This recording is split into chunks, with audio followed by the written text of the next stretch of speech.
Tu fais quoi? J'essaie de faire un rapport d'autopsie. Mais il me semble pas que t'aies la moindre compétence en médecine. Ce qui explique pourquoi je n'arrive à rien depuis l'espace-temps distordu du début de la vidéo.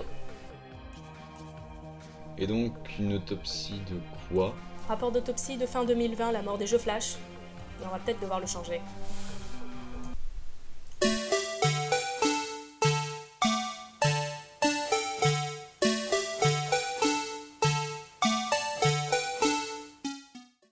Bon ok, j'étais censé bosser et sortir cette vidéo avant la fin des jeux Flash, mais je suppose qu'une vidéo post-mortem est pas forcément plus mal. Pour ceux qui ont eu une enfance étrange comme la mienne, ou du moins la personne écrivant et filmant cette vidéo, je suppose que vous avez très probablement joué au jeu Flash, qui était jouable directement sur navigateur via Adobe Flash, qui arrivait visiblement à terme fin 2020. Et certains me diront que la plupart de ces jeux sont non seulement morts, mais aussi inférieurs en qualité puisqu'ils étaient limités, que ce soit au niveau des graphismes, du gameplay ou de la longueur, vu que le système de sauvegarde pouvait être compliqué, voire inexistant dans mes souvenirs. Et ce à quoi je répondrai que j'ai beau aimer cracher sur les morts, les jeux Flash ne font définitivement pas partie des cadavres en putréfaction que je vais matraquer. Les jeux Flash, pour ceux qui n'auraient point connu, c'était des jeux gratuits dans le sens où tu n'avais pas besoin de sortir ton porte-monnaie pour y jouer, étaient essentiellement sur navigateur et ne nécessitaient pas d'installation particulière. On les appelle comme ça vu qu'à l'origine ils fonctionnaient via Adobe Flash. Les jeux Flash ne sont pas récents vu qu'ils existaient déjà il y a plus de 10 ans, ni les jeux gratuits en ligne en fait, comme Earth 2025, datant apparemment de 1995, même s'il s'agit sans doute plus d'un jeu navigateur que Flash, mais compliqué de vérifier vu que les serveurs du jeu ont fermé. Bien sûr, il fallait alors ne pas bloquer Adobe Flash sur navigateur, sinon certains jeux ne pouvaient pas être activés, voire ça vous empêchait carrément d'y jouer, comme c'était le cas avec Almighty Night. Mais il y a d'autres jeux qui pouvaient pas être activés via autre chose quoi. La plupart se caractérisaient dans le cas des jeux Flash et non pas des jeux sur navigateur ou multijoueur dont nous fera l'indifférence de la vidéo, de durée de vie assez courte en tant que telle, si ce n'est les jeux Flash supposément multijoueurs mais majoritairement PvE à l'infini, comme les copies de Bomberman, Bommet. On y retrouve de tout, du platformer comme Limpin Gourmand, oui c'est le nom de ce jeu, Flash, j'ai une vie compliquée, du TPS je suppose déjanté, scroller plutôt, comme Love Me, où t'es juste une étudiante japonaise qui peut envoyer des rayons laser avec les yeux pour transformer les mecs en ses fans acharnés, tout ça dans une esthétique très propre qui a même eu 2 suites mais on n'a pas réussi à remettre la main dessus, ou encore des point and click comme la saga Les Cauchemars de Victor qui avait une esthétique assez originale mine de rien. Étant donné que les proprios ont supprimé l'utilisation de Flash, certains jeux sont émulés via Drawfall, mais si on s'en fie à cette explication, ceux qui ont été faits dans les années 2010 le sont pas encore. On en reparlera de toute façon, c'est pas pour rien que cette chronique s'appelle Patchwork. Déjà parce que tout le monde n'avait pas la possibilité de récupérer des consoles tendance et des jeux qui l'étaient tout autant, et que les jeux Flash étaient une alternative intéressante puisque gratuits et ne nécessitant pas forcément une configuration puissante, même si tout ne se les limite pas à la simple 2D simpliste si je puis dire, même si c'est pas forcément un défaut. Genre par exemple, prenez Fox Simulator qui est entièrement en 3D, même si le jeu peut être un peu lent. Enfin, sauf si vous voulez jouer à un mini-jeu Puka avec une carte graphique ultra puissante, hein, c'est pas moi qui vais vous en empêcher. Bon, même si niveau contrôle parental, c'était pas totalement ça, genre Happy Wheels. Bon, en vrai, Happy Wheels c'était rigolo, hein. Même si on était gosse, on aimait bien le gore, on va pas se mentir. Entre Happy Wheels ou les jeux Flash un peu coquins, on a vite fait de voir des choses qu'on n'est pas forcément censé voir et qu'on verra peut-être toute notre vie, mais bref. Et pour en revenir sur l'aspect financier et sur le papier, les jeux Flash sont une forme de jeu indépendant, je suppose. Les jeux indépendants sont, comme leur nom l'indique, relativement indépendants d'un système d'éditeurs produisant les plus gros jeux, les AAA comme Ubisoft ou Nintendo par exemple. Même si certains peuvent être publiés par de grosses boîtes, comme Minute par Devolver Digital, qui ont aussi publié Titan Souls ou encore Katana Zero si je m'en fie à Wikipédia, ce qui est probablement un truc qu'on fait tous en dehors de l'université. Certains jeux sont ainsi produits par une à plusieurs personnes, comme Wadanohara and the Great Below Sea de Deep Sea Prisoner, et pour rester sur cette développeuse, certains jeux indépendants sont même gratuits. Vous ne forcez pas directement à raquer, mais plutôt à faire des dons si le jeu vous a particulièrement touché, comme Earth Woman Light. Évidemment, ça ne veut pas dire que tous les indépendants sont 2 personnes dans une chambre crousse, hein. Il y a aussi eu des Kickstarters ou crowdfundings impressionnants, comme celui de Omori qui a reçu 203 300 $ au lieu des 22 000 demandés. Pas mal de gens associent aussi jeux indépendants avec une durée de vie plus courte, comme Undertale ou Deltarune par exemple, mais ce n'est pourtant pas totalement le cas, vu qu'il y a aussi entre autres des sandbox comme Minecraft. Les jeux indépendants tels qu'on l'entend sont souvent des jeux produits avec moins de personnel, une vingtaine dans le personnel pour Undertale, contre une centaine chez Bethesda pour The Elder Scrolls V Skyrim, et environ 180 pour Bethesda et ZeniMax pour The Elder Scrolls Online, selon GameRater. On compte 3 ou 4 développeurs pour One Shot, sur le wiki One Shot, contre plus de 4500 employés pour Ubisoft Montréal, selon Wikipédia. Après, bien évidemment, ce sont des cas pris à la louche, donc peut y avoir des jeux indés avec beaucoup plus d'employés, je suppose. Tout est possible. Parmi ces jeux indépendants, on en compte une plâtrée, comme l'excellente saga de Virtual Poppy, commençant par Parsnip, un point and click assez chelou digne d'un dessin animé en pastel, alors que l'histoire de fond tourne autour d'un rituel Lovecraftien et d'horreur cosmique. Sa suite ou suite alternative, The Testimony of Trexagle Smith, un visual novel présentant d'autres personnages dont Nikita et sa soif de pouvoir, persuadée que le monde court à sa perte si elle n'ouvre pas les portes de Carcosa, qui est une référence à William Chambers, l'auteur de The King in Yellow, et Lovecraft, qui a probablement été influencé par lui puisque The King in Yellow tourne autour de personnes tombant sur cette même pièce et sombrant dans la folie. Le concept d'esprit humain trop faible pour recevoir ou exprimer certaines vérités date pas d'eux, bien entendu, vu qu'on le retrouvait de même avec le Tractatus Philosophico-Logicus de Wittgenstein, qui peut aussi bien être compris comme l'impossibilité de l'esprit humain d'articuler ses pensées déjà supérieures au langage sans la science, ou alors même avec la science, ça reste chaud. Quand on ne peut dire quelque chose, il vaut mieux le taire. Tout ça. Wittgenstein, c'est un peu particulier, ça ne concerne que la supériorité de la pensée sur le langage et pas la limitation de la pensée elle-même, mais ça se suit techniquement. Le langage peut être considéré comme un outil de décodage de la réalité afin de communiquer, mais si on était télépathe, on n'aurait peut-être pas ce problème vu que le concept pourrait très bien apparaître de lui-même et se transférer d'une personne à l'autre sans besoin de le nommer. Mais ça c'est un débat linguistique et philosophique sur lequel je vais peut-être pas m'aventurer, d'autant que ça concerne surtout les objets matériels, pour ce qui est une pensée. Et enfin, il y a plein de possibilités, j'adorerais en parler en détail, mais je réserverai un truc annexe pour ça, pas cette vidéo. La métaphore peut être considérée comme une façon d'exprimer des idées qu'on a d'habitude du mal à exprimer, ou qui sont trop codifiées au point que leur sens premier se perce, ou désintéressent totalement leur auteur, etc. Dans le cas de Wittgenstein, je considère que la métaphore peut être une réponse, puisque l'écriture d'un poème, d'un roman ou d'une nouvelle n'est généralement pas simplement une histoire ou une sensation, même s'il n'y aurait rien de mal à cela, mais aussi une mise en scène, via l'écriture elle-même et les images qu'elle renvoie. Mais là encore, on en parlera en détail une autre fois.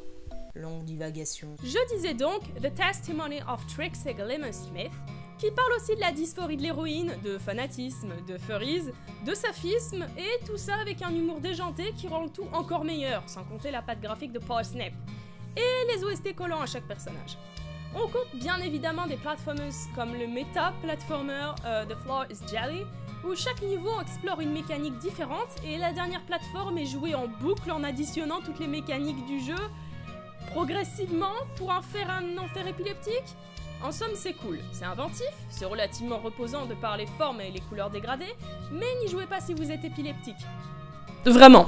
Dans le style encore platformer, mais plus simple et plus interactif, il y a aussi Pikuniku, qui peut être résumé par nique le capitalisme avec des bâtons, je suppose, et on peut sauter sur les PNJ aussi, ce qui est toujours un bon point. Second degré humoristique évidemment, je vous déconseille de faire ça dans les Elder Scrolls, sauf si vous tenez vraiment à passer un long moment à essayer d'atterrir parfaitement sur les gens. Sauf si vous avez le saut des cartes dans Morrowind, mais là fera parier que vous alliez rester. Un peu comme moi si je m'endors pas sous peu. Ou pas. Bien entendu, on ne compte pas que des jeux conventionnels, ce qui pourrait être alors considéré comme des versions low-cost de jeux AAA, ne serait-ce qu'au niveau du gameplay ou des graphismes. Mais ceux que je vous ai cités étaient déjà assez particuliers en fait, voire de niche, et que je recommande quasiment vivement en fait. Genre par exemple, on a des expériences, juste des expériences en fait, genre Island, qui a l'air plus d'être une expérience sensorielle qu'un véritable jeu vidéo. Encore faudrait-il définir jeu vidéo, mais passons. Et il y en a d'autres qui sont plus ou moins laissés au hasard, comme Church Stroll, dont le but du jeu est simplement de se balader sur des îles qui sont créées au hasard, et puis de prendre des photos, de se reposer, de se sentir bien. En vrai, c'est plutôt relaxant et j'aime bien le style graphique, donc faites comme vous voulez, mais moi j'aime bien, en vrai, voilà. Puis il y a d'autres jeux qui sont carrément produits comme s'ils étaient faits sur des consoles qui sont plus trop produites, genre Tanglewood, qui est un platformer qui est supposément fait pour être dans le style de la Mega Drive, et carrément produit en cartouche pour la Mega Drive suite à son Kickstarter en 2016. Peut-être que c'est encore une critique latente du capitalisme, mais que l'autoriste en avait pas forcément conscience, genre Mikhail Bakhtin. Un un peu comme si nous deux on avait conscience d'être en vidéo alors qu'on est simplement les fragments d'une personne et pas son entière personnalité, mais qu'elle essaye de diviser le langage humain en une personne parfaitement logique et presque objective et une autre qui dit que de la merde. Tu t'enfonces dans les marais de la compréhension. Et j'y bouffe de la prêle des marais pour en finir. Bref, on a aussi les fameux, ou infâmes selon les jeux, RPG Makers, faits sous le programme by RPG Maker, tout simplement. Parmi eux, la saga qui mélange le morbide et l'enchanteur, les peluches détraquées sexuellement parlant, et les petits animaux marins tout mignons, Depsy Prisoner, et Wadanohara and the Great Blue Sea, The Grey Garden, ou encore Mogeko Castle, et peut-être un autre jeu d'ici là. Nous ne vous recommandons pas ces jeux si vous souffrez d'un quelconque traumatisme. Parce que ouais, le but de ces vidéos, c'est pas de vous faire souffrir, contrairement à ce qu'on pourrait penser en voyant nos têtes. Je veux dormir. Et si tu t'endors, tu disparaîtras de ce monde. Superbe idée. Et pour ce qui est des jeux, il semblerait qu'ils aient été traduits par des bénévoles, visiblement, vu que la plupart venaient du Japon, comme Ib, The Witch House, ou encore The Dark Side of Little Red Riding Hood. Celui-là, je vous le recommande pas du tout d'ailleurs. Sauf si vous voulez collecter la substantifique moelle, peu importe ce que vous avez à collecter finalement. Certains sont devenus légendaires au sein de la communauté RPG Maker, si on peut l'appeler comme ça, notamment Corpse Party, qui est probablement un des plus vieux d'ailleurs, et probablement un de ceux que j'aime le moins, mais qui continue d'élargir ou de rafistoler selon son point de vue, le lore. Me semble aussi que The Witch House a été porté sur Steam, donc si vous voulez l'acheter, vous pouvez vivre votre meilleure vie, je suppose. Mais je pense pas que ce soit illégal de continuer à jouer avec la trad gratuite qui avait été sortie. Je sais pas. Dans tous les cas, si vous vous intéressez de près aux jeux indés et RPG Makers, votre portefeuille devrait mieux s'en sortir que face à des AAA. C'est-à-dire le sien, le tien ou le nôtre. Et ça amène justement une certaine question qui est: vaut-il mieux qu'un jeu vidéo ait un maximum de contenu, quitte à le faire moins abordable mais plus prolongé que notre existence à l'école, ou exactement le temps qu'il faut pour qu'il reste un jeu vidéo, donc une forme de divertissement, pas forcément juste divertissement, et pas une corvée à faire parce qu'on est dégoûté d'avoir claqué plus de 40 € dans un jeu? Bon, vu le titre de la vidéo, vous vous doutez certainement de ma réponse. Et ouais, même en tant qu'immense fan des Elder Scrolls, j'ai plus de 200 heures sur Skyrim, et probablement la même pour Oblivion, certainement plus d'une trentaine d'heures pour Tesso, mais ça m'empêche pas de mettre Undertale au même niveau en fait. Tu parles de jeux courts et d'à quel point c'est l'idéal, mais moi en attendant mon existence n'est ni un long fleuve tranquille, ni un Mortician Tale, et pas peu Speed Dating for Ghost. Pas plus le jeu Flash Puka où tu cours après Garo d'ailleurs. Et en plus de ces simples jeux qui ont au moins le mérite de nous faire payer qu'une fois, on a carrément le système gacha. Système très utilisé à l'origine au Japon, qui consiste généralement à compléter une collection, que ce soit de cartes de perso, de cartes, d'objets, voire même de plantes. J'ai paumé le nom du gacha où on collecte des plantes, donc si vous l'avez, dites-le moi en commentaire, je vous en supplie, je veux savoir, parce que je peux pas dormir de toute façon. Ou alors c'est cette connaissance qui me manque et qui m'empêche de dormir, je sais pas. Parmi ceux qui rapportent le plus et font partie des plus populaires au Japon, on compte notamment Fate Grand Order, qui a le mérite d'avoir un serveur américain et donc une traduction qui n'a pas encore été arrêtée, Disney Twisted Wonderland et des moins connus comme Cochran. Les grosses licences, c'est quand même d'en profiter vu que le principe repose beaucoup sur du pay to win, que ce soit Fate Grand Order, Bleach Immortal Soul, Judge's Peter Patter Pop ou encore Pokémon Masters X. Bah oui, pour compléter ta collection de prêles, s'il te manque la prêle des marais parce que t'as une chance ignoble, tu peux te donner de l'argent pour, admettons, avoir davantage de ressources pour refaire un tirage et espérer tirer la magnifique prêle des marais pour compléter ta collection. C'est un marché de plus en plus lucratif vu que les gachas sont majoritairement des jeux sur portable et qu'on mène probablement des vies de plus en plus rapides et précipitées. Je veux dire, il y a qu'à voir le fait que les fast-food faisaient 48 milliards de chiffre d'affaires contre 34 milliards pour les restaurants classiques en France en 2018 selon l'émission du 27 septembre 2019 de France 24. Qu'une start-up française a littéralement lancé une marque de nourriture en poudre qui revendique 1 million de clients en 2018 avec plus de 75 employés à l'époque selon lacroix.com et 1 million de repas vendus par mois selon le site fait lui-même. Personnellement, je me dis que je vais peut-être rester encore un moment dans mon immortalité ensommeillée. Et selon Capital.fr, il y a de plus en plus de Français qui affirment ne pas manger au fast-food, genre 1/10 en 2015 alors que c'était 1/3 auparavant. Après, on n'a pas le nombre de personnes interrogées, donc à prendre avec précaution évidemment. Donc de plus en plus de personnes qui mangent dans les trucs faits pour manger rapidement. Et puis le fait de pouvoir jouer partout permet probablement de se détendre. Ouais, parce que farmer 6 mois pour avoir Edmond Dantès sur FGO et puis se retrouver avec une copie d'Arturia, c'est pas spécialement ce que j'appellerais de la détente. Et de s'occuper dans les transports en commun par exemple.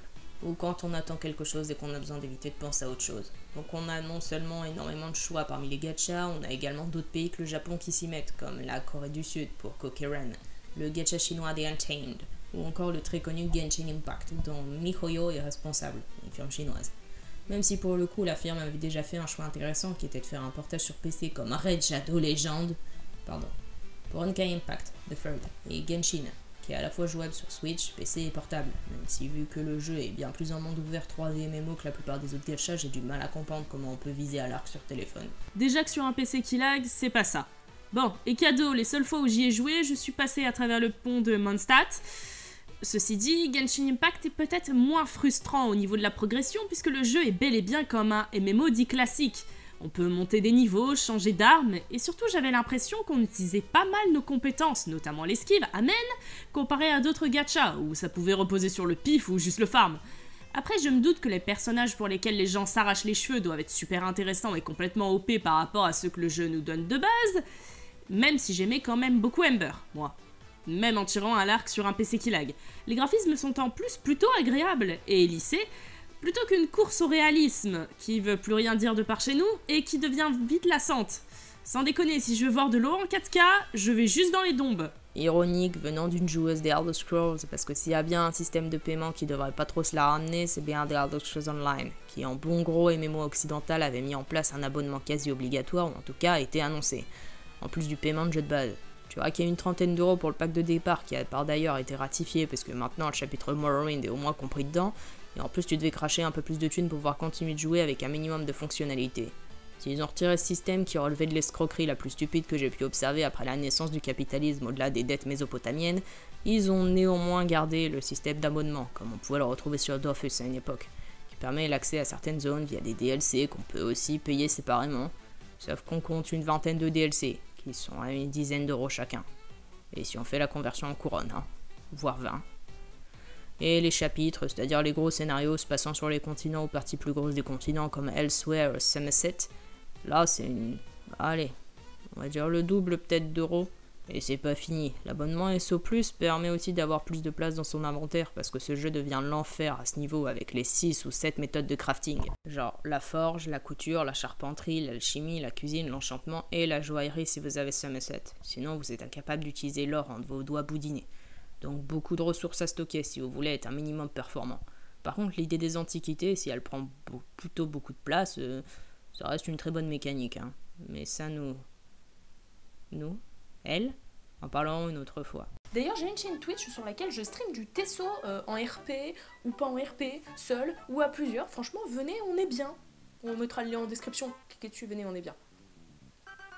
Bah, je profite de l'immortalité de la vidéo pour apparaître, mais genre, faites comme si j'étais pas là, genre, y a que moi qui sais que je suis là. Pour ce qui est des prix, voire de l'escroquerie, il y a aussi la question du piratage qui peut être délicate. Ça rentre dans la catégorie du débat « est-ce que la culture devait être gratuite ?» Et je pense que se poser ne serait-ce que la question relève d'un niveau de tristesse assez avancé. Le piratage n'est pas une fin en soi, ça devrait juste être une solution temporaire, tout comme l'est le fait de lire des scans, surtout quand on pense à certains mangas qui sont jamais sortis à l'étranger, comme le manga Higurashi no Naku Colony. Bon après, le VN est meilleur que le manga, mais vous avez l'idée quoi. Si prêter un livre ou prêter un jeu à une dizaine de personnes est un flou juridique assez peu mal vu en fin de compte, pourquoi le fait de le récupérer sur internet le serait, surtout si l'on ne sait pas combien de personnes y ont eu accès? Sans compter le fait que la personne peut très bien lire une série en ligne, ou jouer à un jeu vidéo via un crack, et finalement en être totalement red dingue, et finir par l'acheter, éventuellement la version collector et tous les goodies. D'autant plus si, admettons, la personne ne peut faire un choix qu'entre 3 produits différents. Qu'est-ce qu'elle va faire? Écouter des critiques purement subjectives et tenter de voir lequel sera le moins pire plutôt que celui qui lui parle le plus? Même si les jaquettes et pubs peuvent être mensongères à souhait? Imaginez la pauvre personne qui doit choisir entre SAO, Bakemonogatari et Pandora Hats, qui connaît rien et prend SAO au lieu de lire les deux autres dingueries. Mais envie de m'enterrer rien que d'y penser en fait. C'était humoristique si jamais. Ici on déteste SAO, mais vous aimez bien évidemment ce que vous voulez. Bien évidemment, la personne peut toujours revendre son SAO dans une boutique après, ou sur Vinted. Mais avec le peu d'argent qu'elle va toucher dessus, comment faire pour directement lire ce qu'elle veut? Sans compter qu'admettons qu'elle le finisse en une journée et soit potentiellement éligible à l'échange, est-ce que ça marche dans tous les magasins? Est-ce que les vendeurs seront d'accord pour l'échanger? Et revenons-en aux jeux vidéo. Comment on fait si la console est une vieille console hors de prix, mais qu'on veut jouer légalement à un vieux jeu? On paye tout d'occasion? Ou on joue sur émulateur? Voire des jeux quasi portés disparus, mais qui sont dispo illégalement grâce à des personnes qui font des bases de données. Bon, on a moins le problème avec l'industrie cinématographique puisque la dématérialisation avance un grand pas, et heureusement, vu que les PC portables ont de moins en moins de lecteurs DVD, ce qui veut dire qu'on va bientôt se retrouver avec des piles de DVD totalement obsolètes. Perso, je vais les garder pour la collection, hein, mais est-ce que ça se recycle? Ou est-ce qu'on va encore avoir une pile polluante sans pareil? On cherche pas à vous dire que le piratage c'est le top du top et que vous devriez le faire. Vous sentez juste pas coupable si vous avez pas de thunes, c'est tout. C'est une solution comme une autre. Payez les artistes tant que vous le pouvez, même si certaines grosses boîtes méritent pas leur revenu vu comment ils traitent leurs employés. Cela dit, ça peut aussi être le cas des jeux indés, hein. Y'a qu'à voir Yandere Simulator par exemple. Et c'est là où les jeux Flash étaient intéressants. C'était totalement gratuit et permettait des expériences rapides. On changeait vite de jeu, sans frustration. On n'avait pas l'impression de perdre notre temps, notre argent, de soutenir des grosses boîtes bouffeuses de vie. Permettez-moi de vous parler de cette petite perle qu'est Armageddon Night. Armageddon Night, c'est une série de 3 jeux de Trent Halvorsen, et selon les illustrations officielles, il semblerait qu'il soit sorti en 2002 environ. On y incarne un tatou, soit Armadillo en anglais, chevalier de la sérénité apparemment, Knight of Serenity en anglais, exactement comme le nom de la série, ouais, qui doit simplement sauver un village d'un dragon et d'autres bestioles aussi sympathiques.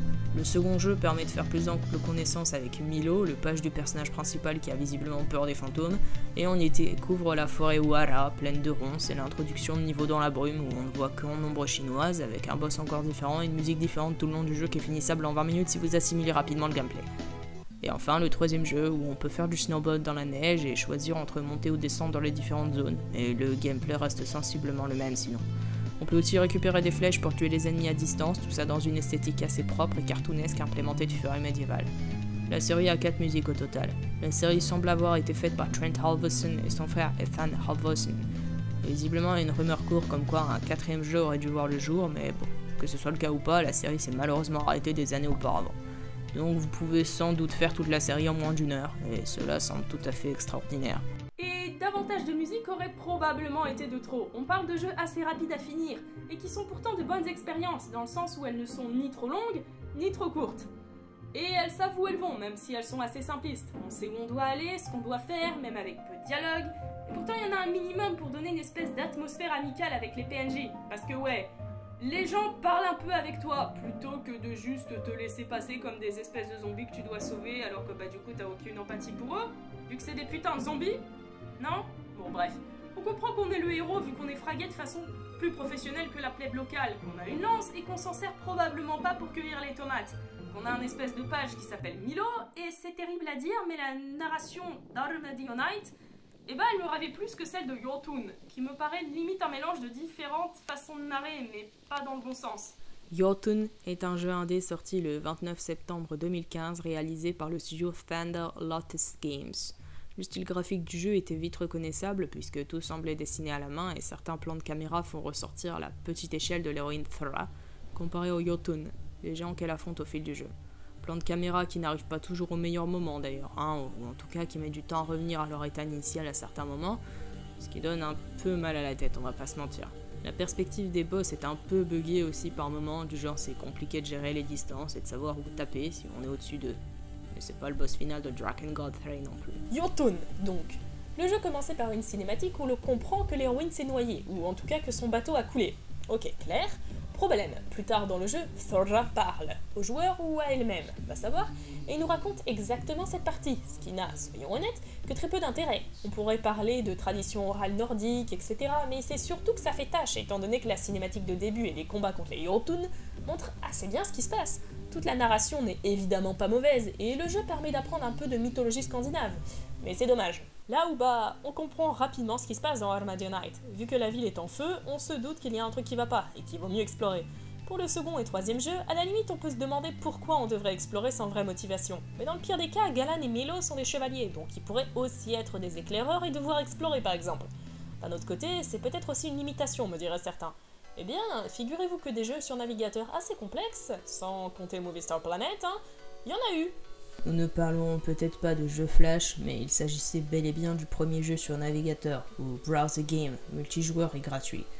Earth 2025, selon Wikipédia, créé par Mehul Patel, mais visiblement c'est surtout celui qui a le plus marché, qui est sorti entre 1995 et 1996, où apparemment on pouvait coopérer avec les autres joueurs via des boîtes textuelles pour construire un pays, mais vu que les serveurs ont fermé, ça va être compliqué de vérifier. Visiblement, le jeu qui ressemble le plus maintenant, c'est Earth Empires. Du coup, faites-vous plaisir, je suppose. Hein. Apparemment, il y avait 6 serveurs et un joueur pouvait gagner plusieurs tours s'il se connectait pas pendant plusieurs heures. Et on pouvait aussi choisir un modèle gouvernemental allant de la République à la monarchie ou à la dictature. Il y en avait 8 en fait, mais bref. C'est vraiment dommage que typiquement ce jeu-là semble pas avoir été archivé, vu que je dois me contenter de fouiller Wikipédia et autres wikis pour espérer trouver des infos dessus, alors qu'en jouant ou en regardant une vidéo récente, j'aurais pu constater les infos de mes propres yeux. On a aussi le fameux jeu du dino qui saute, Chrome Dino Game, quand vous avez plus de connexion, vous savez bien.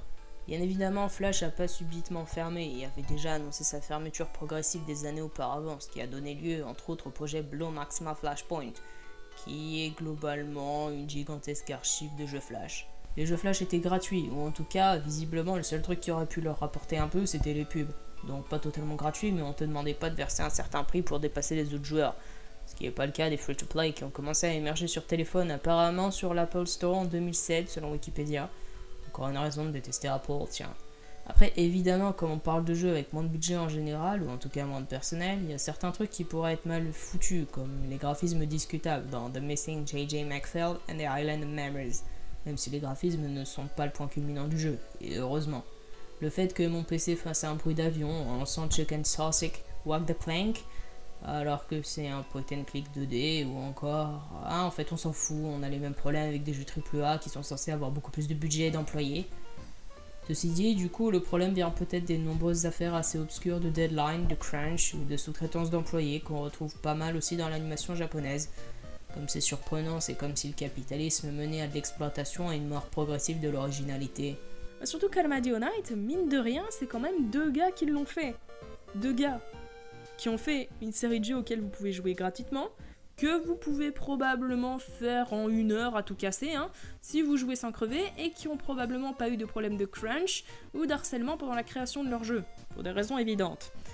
Éthiquement parlant, le jeu Flash c'est donc probablement meilleur, sans compter l'aspect graphique, mais là c'est plus personnel qu'autre chose. Enfin tu me diras, je parle déjà d'un jeu Flash de mon enfance, donc bon, je suis encore moins objectif qu'un politicien je pense. On a depuis un moment un espèce de mélange entre ce jeu est magnifique parce que les graphismes sont réalistes à souhait et ce jeu est magnifique parce qu'il a une esthétique qui lui est propre et est rondement menée. Ouais, c'est un problème que j'ai avec les Elder Scrolls les plus récents, Skyrim notamment. C'était joli pour l'époque, y a pas à dire, mais niveau design comparé à Morrowind, je trouve qu'on s'ennuie à crever.